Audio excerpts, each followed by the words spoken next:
बड' national students इउनियननि एबा बनसुनि जानानै जे फैबाय थानाय जोंनि HSLC एग्जामिनेशन एबा क्लास 10 नि मेट्रिक एग्जामिनेशन जे 3 तारिख मार्च 2023 निफ्राय जानो गोनां बे एग्जामाव जाय फरायसुला फरायसुलि बिथांमोनहा बाहागो लागोन एबा मेट्रिक आनजादखौ लिरगोन बे बिथांमोननो जोङो गाहाम हामलायनायखौ जासिहरबाय जाहाथे बिथांमोनहा जिउनि जे गिबि स्टेप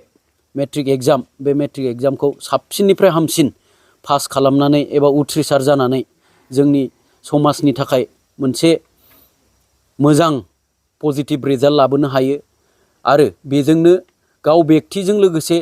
समाजखौ दैदेनलांनो हायो आरो इयुनाव गोरों गोरानि संखिया एबा गोरों गोरानि जोङो समाज दाहैनो हायो गोग्गो सोलोंथाइजों जोङो जाहाथे समाजखौ फोसाबलांनो हायो बेखौ